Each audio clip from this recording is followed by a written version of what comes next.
41.15 లెవెల్కి మీరు దిగజార్చేశారు అంటే దానికి లేదండి మేము తర్వాత పూర్తి చేస్తా ఉంటారు.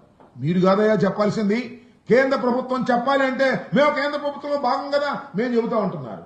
చాలా దుర్మార్గం. ఇవాళ మొత్తం కేంద్ర ప్రభుత్వం దీని నుంచి తప్పుకుపోవాలని వాళ్ళ మీద భారం పడుకోకుండా 45.72 లెవెల్కి నీరు నిలుపు చేయాలి అంటే R&RLA ఇంకా 25,000 కోట్ల రూపాయలు ఇవ్వాలి.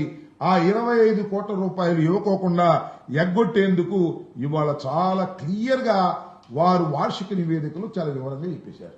అయ్యా మేము 41.15కు సంబంధించినటువంటి డబ్బులు మాత్రమే మేము ఇవ్వడానికి సిద్ధంగా ఉన్నాము.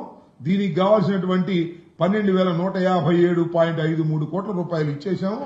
ఇక మీరు సర్దుకోమని చెప్పేటటువంటి పరిస్థితికి వచ్చారు. ఇది చాలా దారుణమైనటువంటి అంశం. ఈ దారుణమైనటువంటి అంశాన్ని ఎవరు మాట్లాడటల్లా. 3 మంత్రులు ఉన్నారు. సరే, ఒక ఆయన బీజేపీ ఆయన అనుకోండి, అది వేరే విషయం. మరి ఇక్కడ కింజారపు ఆయన ఒక ఆయన ఉన్నాడు, ఇక్కడ మన పేమసాని గారు ఉన్నారు.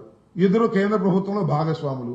రాష్ట్రానికి ఇంత అన్యాయం జరుగుతూ ఉంటే కనీసం మాట్లాడనటువంటి దౌర్భాగ్యమైన పరిస్థితిలో ఉన్నారు అంటే మీరు పోలవరానికి వెన్నుపోటు పొడిచేటటువంటి కార్యక్రమం చేస్తున్నారు.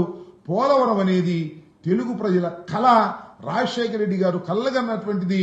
అది పూర్తయితే రాష్ట్రం అంతా సస్యశ్యామలమవుతుందని భావించారు. కేవలం 115 టీఎంసీలకు మాత్రమే పరిమితమైపోయేటటువంటి పరిస్థితి.